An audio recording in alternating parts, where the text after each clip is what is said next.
भारतात ओमायक्रॉनच्या व्हेरियंटचे रुग्ण वाढताना पाहायला मिळतात आहे आणि त्यामुळे केंद्र सरकार असेल किंवा राज्य सरकार असेल कठोर निर्बंध घालतंय. आणि याच पार्श्वभूमीवर खरं तर महाराष्ट्रामध्ये देखील नाईट कर्फ्यू आहे, तो लावला गेलेला आहे. यातच अमेरिकेतील डॉक्टर रवी गोडसे यांनी मोठी दिलासा देणारी माहिती खरं तर दिली आहे. त्यांनी असं म्हटलंय की भारतात कोरोनाची तिसरी लाट जी आहे ती येणार नाहीये. आणि हा दावा करताना डॉक्टर रवी गोडसे यांनी काही कारणं देखील सांगितलेली आहेत. आपण थेट त्यांच्याकडूनच या संदर्भात जाणून घेणार आहोत आणि त्यासाठीच आपल्यासोबत डॉक्टर रवी गोडसे जोडलेले आहेत. आपण थेट त्यांच्याशीच या विषयावर सविस्तर बातचीत करणार आहोत. सर नमस्कार, तुमचं महाराष्ट्र टाइम्सच्या ऑनलाईन पेजमध्ये. भारतात कोरोनाची तिसरी संभाव्य लाट येण्याची शक्यता आहे का? आणि आली तर ती कशाप्रकारे असेल यासाठी सरकारनं काय-काय तरतूद करायला हवी असं तुम्हाला वाटतं? सर. येणार नाही. तरतूद काय करायला पाहिजे सांगतो भरपूर, पण येणार नाही. काय झालं ना, आज मी एवढे याच्यावर इंटरव्ह्यू दिले की असं मला वाटतंय मैं कुछ न कहूँ और ये चाहूँ मेरी बात खुशबू की तरह उड़कर लोगों के दिल में उतर जाए, की हे काही येणार नाहीये. आणि आता आज दिवसभर मी बसंतीसारखी बकबक करतोय. म्हटलं आता ठाकूर रामदेव सारखं 1-2 शब्दामध्ये सांगायचं, क्या तीसरी लहर आएगी? नहीं आएगी. लोहा लोहे को काटता है. आपल्याकडे चांगली आता प्रतिकार शक्ती आहे. तिसरी लहर वगैरे काही येणार नाहीये. गव्हर्नमेंटने काय करायचं असेल तर ते करायला पाहिजे, ते मी बऱ्याच जागी सांगितलंय आणि त्या गोष्टी अशा आहेत. कॉन्टॅक्ट ट्रेसिंग बंद करा. लक्षण नसलेल्या लोकांचं टेस्टिंग बंद करा. सगळ्या पेरेंट्सच्या मर्जीनुसार वय 5 ते 18 सगळ्या त्यांना मुलांना व्हॅक्सिन घेऊ द्या. बूस्टरसाठी 10 जानेवारीपर्यंत थांबू नका. आज चालू करा. कोव्हॅक्सिनचा 2 डोस घेतलेत त्यांना कोविशिल्डचं बूस्टर द्या. कोविशिल्डच्या वाल्यांना कोव्हॅक्सिनचं बूस्टर द्या. ज्या लोकांनी पहिला डोस कोविशिल्डचा घेतलाय त्यांना दुसरा डोस कोव्हॅक्सिन म्हणून द्या. पॅक्सलोव्हिड हे औषध आहे, निर्माटेलव्हिर आणि रिटोनाव्हिर, त्याला मान्यता द्या. ते 89% इफेक्टिव्ह आहे. सोत्रोव्हिमॅब खूप इफेक्टिव्ह आहे, त्याला मान्यता द्या. ह्या सगळ्या गोष्टी करा आणि घाबरू नका. केसेस मोजू नका, फक्त हॉस्पिटलायझेशन मोजा. ह्या जर का गोष्टी गव्हर्नमेंटने केल्या तर मी लिहून देतो तिसरी लहर येणार नाही, आणि नाही केल्या तरी येणार नाही. डॉक्टर, बऱ्याच जणांना जर बघितलं तर कोरोना किंवा ओमायक्रॉनची लागण झाली आणि त्यात पण त्यांना लक्षणं दिसून येत नाहीयेत. म्हणजे फॉर एक्झाम्पल जर मला विचारलं तर मला सर्दी झाली असेल किंवा थंडी वाजत असेल, डोकं दुखत असेल, तरीही भारतातील लोकं जे आहे ती घाबरतात आहे आणि अ, यामुळेच खरं तर काही लोकं जे आहेत ती डॉक्टरकडे जाण्यासाठी घाबरतात आहे. त्यांना स्पष्ट कळत नाही की मला ओमायक्रॉनची लागण झाली किंवा कोरोनाची लागण झाली. त्यातल्या त्यात बाकीचे लोक जे आहेत ते स्वतःच्या काळजीपुरतं किंवा स्वतःच्या काळजीसाठी डॉक्टरकडे जातात आणि त्यांना मग कळतं की ओमायक्रॉनची किंवा कोरोनाची लागण झाली आहे. नक्की ओमायक्रॉनची लागण कशी झाली किंवा काय लक्षणं असतात हे आपल्याला कसं समजून घेता येईल? पण माहिती कशाला व्हायला पाहिजे तुम्हाला ओमिक्रॉन आहे? तुमची लक्षणं एवढी मामूली आहे की तुम्हाला कळत पण नाहीये की हे आहे की नाही. म्हणजे गब्बर आला तुमच्या रामगडमध्ये तर तो नुसता येणार नाही ना, तो तंबूला आग लावेल ना. तुम्हाला थोडं ऊन लागतंय आणि तुम्ही विचारताय तंबूला आग लागली का? वर बघा ना, तंबूला आग लागली का? लक्षणं एवढी मामूली असतील की तुम्हाला कळणारच नाही. तर एवढी मामूली लक्षणं असताना मग कशाला ती टेस्टिंग करा आणि इकडे तिकडे धाव घ्या. तुम्हाला वाटलं तुम्हाला ओमिक्रॉन आहे तर घरच्या घरी आयसोलेट करायचा ट्राय करा. ते पण आता लवकरच बंद करायला लागेल. कारण तो एवढ्या जणांना होणार आहे की किती जणांना आयसोलेट करणार, किती जणांना क्वारंटाईन करणार. कधीतरी चालू करायलाच पाहिजे ना. डॉक्टर, बऱ्याच केसेसमध्ये असं पाहायला मिळालंय की अनेकांना जी कोरोनाची लागण आहे किंवा ओमिक्रॉनची लागण आहे ती लसीचे 2 डोस घेतल्यानंतर पण झालेली आहे. म्हणजे भारताबाहेर आलेले लोक असतील त्यांना देखील झालेली आहे आणि मग कॉन्टॅक्ट ट्रेसिंग असेल याच्याद्वारे झालेली आहे. लसीकरण किती फायदेशीर आहे आणि भारतामध्ये लसीकरणाचा वेग पाहता ओमायक्रॉनची लागण जी आहे ती किती वेगाने पसरू शकते असं तुम्हाला वाटतं? लसीकरणामुळे तुमचे 2 प्रकारचं प्रोटेक्शन होतं. एक प्रकारचं प्रोटेक्शन होतं ते करोना होऊच नाही म्हणून, आणि दुसऱ्या प्रकारचं गंभीर करोना होऊ नये म्हणून. तर ते होऊच नाही म्हणून ते प्रोटेक्शन ओमिक्रॉनच्या अगेन्स्ट कदाचित खूप कमी असेल, 10-15%च असेल. म्हणजे तुम्ही ओमिक्रॉन पेशंटच्या संपर्कात आला तर 80% चान्स असेल, 70% चान्स असेल तुम्हाला होईल. पण सिरियस डिसीजच्या अगेन्स्ट तुमचं प्रोटेक्शन तसंच राहील. ओमिक्रॉन तसाच मामूली आहे, त्याच्यात तुमचं सिरियस डिसीजच्या अगेन्स्ट प्रोटेक्शन आहे. त्याच्यामुळे मी एवढे वेळ आता बोलून थकलोय की 2 डोस घेऊन कोविड झाला ही बातमी नाहीच आहे. कोविड झाला होता पण 2 डोस घेतले होते म्हणून हॉस्पिटलमध्ये नाही पोहोचलो ही बातमी आहे. त्याच्यामुळे आता आपण 2 डोस घेऊनही कसा कोविड झाला हा विचार करत राहिलो आणि हा चिमुकला प्रश्न ज्यांना पडत असेल त्या लोकांनी म्हणजे त्यांनी काही पुढे बोलण्याचाच पॉइंट नाहीये, म्हणजे शब्दच खुंटले आता तिथे काय बोलणार. आणि ज्या लोकांनी व्हॅक्सिनचे 2 डोस घेतलेत त्यांना ओमिक्रॉनचा सिरियस व्हायचा चान्स 60% कमी आहे. भारतातले 2 डोस ज्यांनी घेतले त्यांना कोविड पण होऊन गेला होता कदाचित, त्याच्यामुळे ते 60% पेक्षा कितीतरी जास्त चांगलं करतील. भारत ओमिक्रॉनच्या अगेन्स्ट खूप चांगलं करेल, हे लवकरच जाईल आता सगळं, काही काळजी करू नका तुम्ही, शांत राहा. सर, एकीकडे बघितलं तर कोरोनाची पहिली लाट असेल, दुसरी लाट असेल, त्यानंतर डेल्टा व्हेरियंट असेल आणि आता ओमायक्रॉन. नक्की यांची रूपं कशी दुसरी आहेत? लाट आणि डेल्टा व्हेरियंट सेम होते. दुसरी लाट डेल्टा व्हेरियंट मुळे आली नाही. तरी पण जर बघितलं तर सर्दी खोकला जरी झालं तरी भारतातील लोक जे आहेत ते घाबरतात आणि यामुळे कुठेतरी संभ्रम वाढतोय. सोशल मीडिया असेल, इतर गोष्टी असतील, या गोष्टींचं क्लेरिफिकेशन नसल्यामुळे बऱ्याच गोष्टींचा जो आहे तो संभ्रम आहे. काही लोकांना वाटतंय दुसरी लाट ओलांडली, तिसरी लाट येणार नाहीये किंवा ओमायक्रॉन म्हणजेच डेल्टा व्हेरियंट आहे. नक्की यामधला फरक कसा आहे? ओमिक्रॉन आणि डेल्टा टोटली वेगळे आहेत. ओमिक्रॉन मध्ये जवळजवळ स्पाइक प्रोटीनवर 30 म्युटेशन आहे आणि डेल्टाच्या कम्पॅरिझनने ओमिक्रॉनमुळे हॉस्पिटलमध्ये जायचा चान्स 50% कमी आहे, इमर्जन्सी रूम मध्ये जायचा चान्स 33% कमी आहे. त्याच्यामुळे ओमिक्रॉनने डेल्टाचं थोडंसं, ओमिक्रॉन हा भुरटा चोर आहे जो खूप वेगाने पळू शकतो आणि डेल्टा हा दरोडेखोर आहे. या दोघांमध्ये स्पर्धा आहे. पण त्यांचं पाकिट तुमचं ऑलरेडी मारलं असेल तर दरोडेखोराला तुम्हाला लुटण्यात काही अर्थ नाहीये किंवा त्याला काही स्वारस्य नाहीये. त्याच्यामुळे तुम्हाला आता ओमिक्रॉनच डेल्टा पासून वाचवणार आहे. त्याच्यामुळे 1000 ओमिक्रॉनच्या केसेस आल्या असं म्हणायचंच नाही, 1000 लोक डेल्टा पासून वाचले असं म्हणायचं. सर, आता मुद्दा असाही आहे की सरकार म्हटल्याप्रमाणे म्हणजे सरकार बरेच निर्बंध लावते आणि त्या निर्बंधांमध्ये असं बघतोय की बऱ्याच राज्यांमध्ये जो आहे तो लॉकडाऊन लागलेला आहे.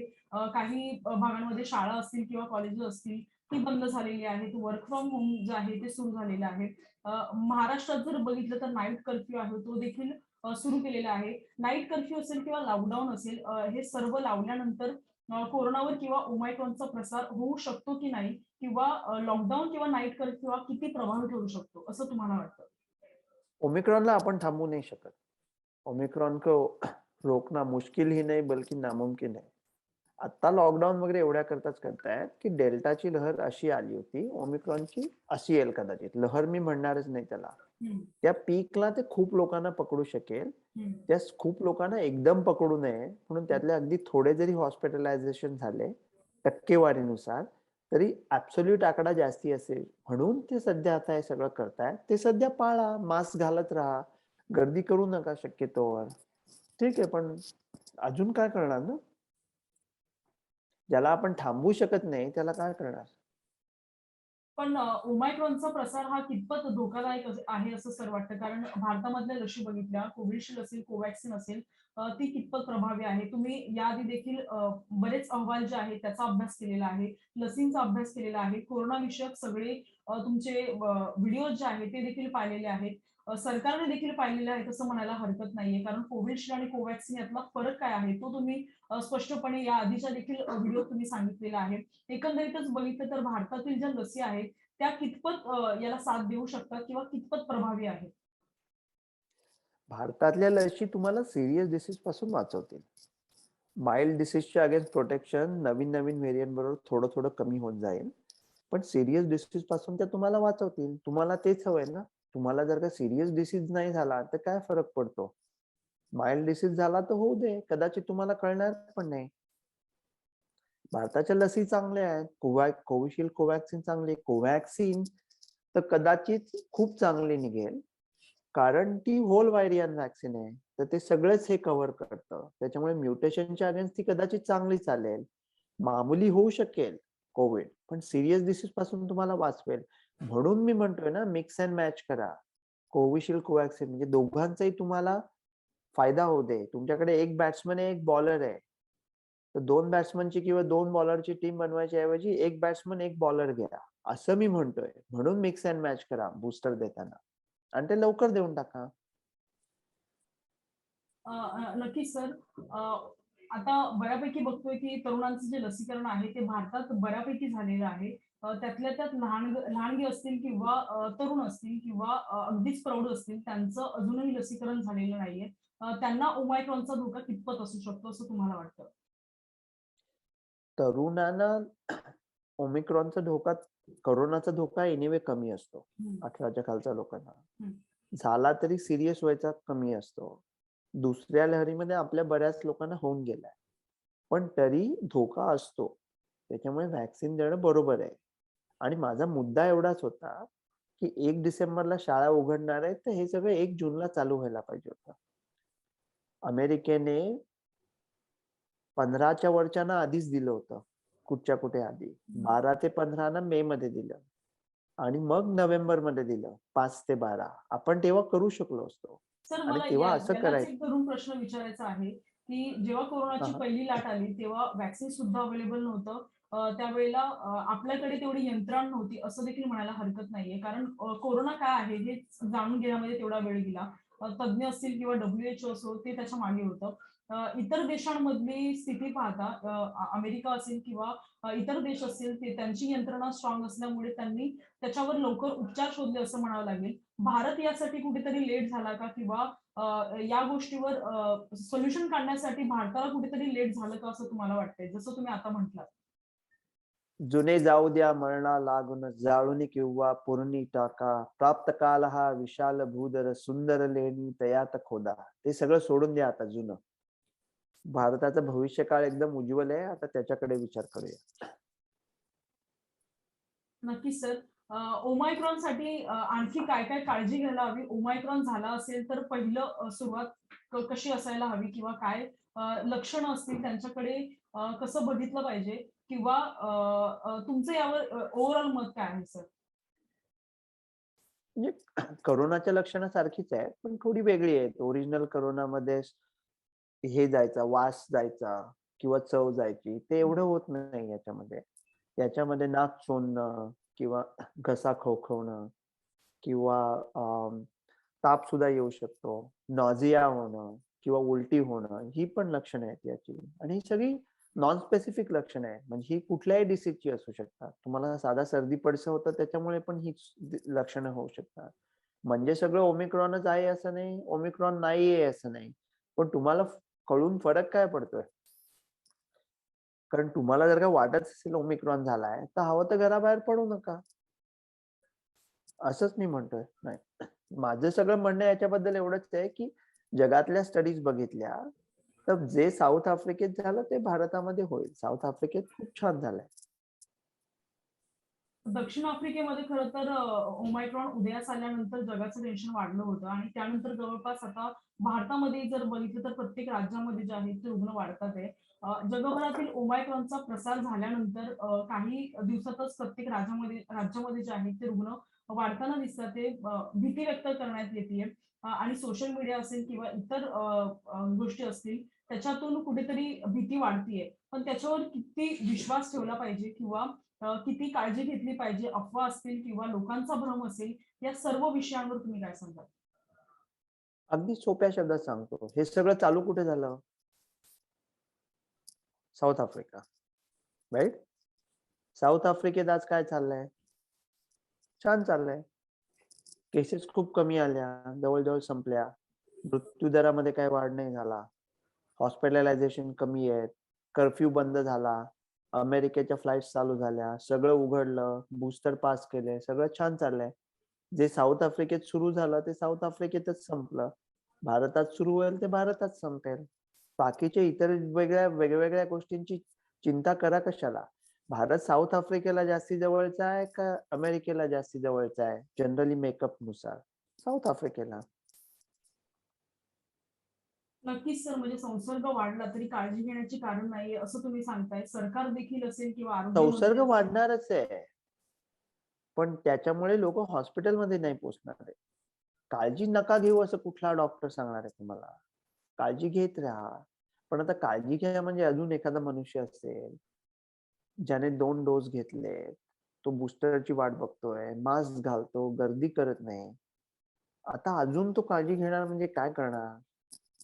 यालाच एक प्रश्न धरून आहे, की आता लसीचा पहिला डोस झाला, दुसरा डोस झाला आणि त्यानंतर आता केंद्र सरकार सांगतंय की तिसऱ्या संभाव्य लाटेसाठी आपल्याला बूस्टर डोस देखील घेणं गरजेचं आहे किंवा इतर देशांमध्ये देखील बूस्टर डोसची तयारी आहे किंवा लसीकरण जे आहे ते देखील सुरू झालेलं आहे.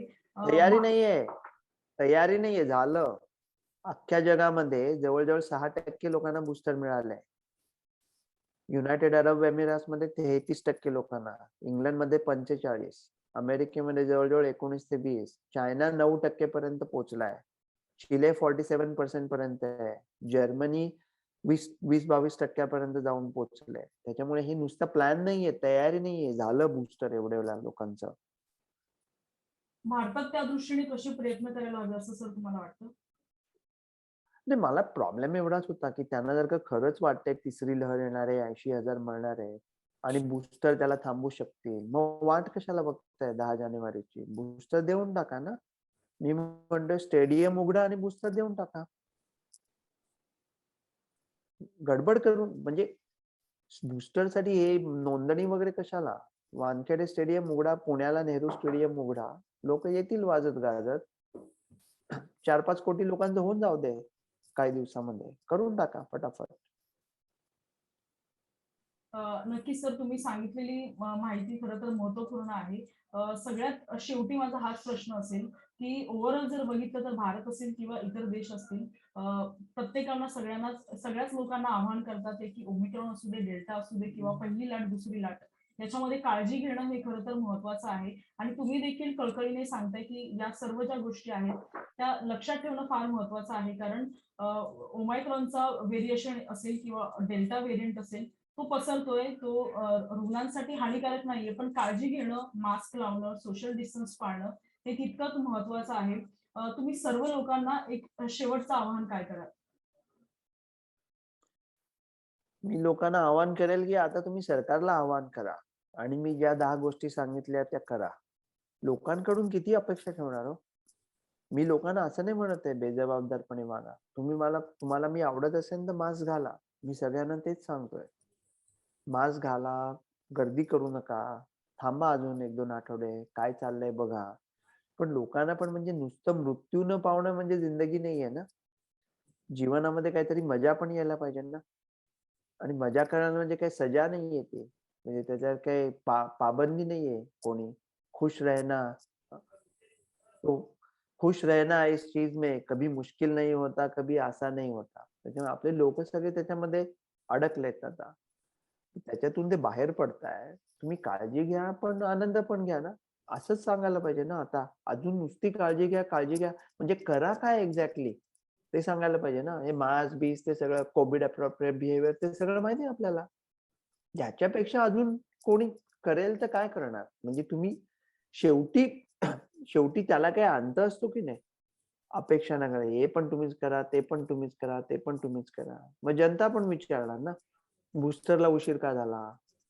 लहान मुलांच्या शाळा 1 डिसेंबरला चालू होणार होत्या. मग मुलांचे व्हॅक्सिन जूनमध्ये का नाही चालू झाले? हां, ते असे प्रश्न पॅक्सलोव्हिड कधी येणार आहे? एव्ह्युशेअर कधी येणार आहे? सोत्रोविमॅब कधी येणार आहे? त्यांचं स्टॉक पाईल का नाहीये? या सगळ्या गोष्टी जनता पण विचारू शकते ना आणि तो पण एकदम रास्त प्रश्न आहे. नक्कीच सर तुम्ही या सविस्तर माहिती दिली. यातून खूप काही गोष्टी घेण्यासारख्या आहेत आणि तुमचे वारंवार जे नवीन व्हिडिओ येतात ते पाहतच असतो. यामधून बऱ्याच लोकांना जी आहे ती माहिती मिळते. परंतु कोरोनाची तिसरी संभाव्य लाट जे सरकार म्हणतंय त्या याच्या अनुषंगाने बघितलं तर काळजी घेणं, मास्क लावणं, सोशल डिस्टन्स पाळणं तितकंच महत्वाचं आहे. शिवाय स्वतःला अफवांपासून असेल किंवा इतर माहीत नसणाऱ्या गोष्टींपासून खरं तर माहिती घेणं आणि त्यानंतर त्यावर बोलणं खरं तर महत्वाचं आहे. सर धन्यवाद तुम्ही महाराष्ट्र टाइम्सशी जोडलात आणि ही सविस्तर माहिती दिलीत. तुम्ही असेच आमच्याशी जोडून राहा. खूप खूप धन्यवाद.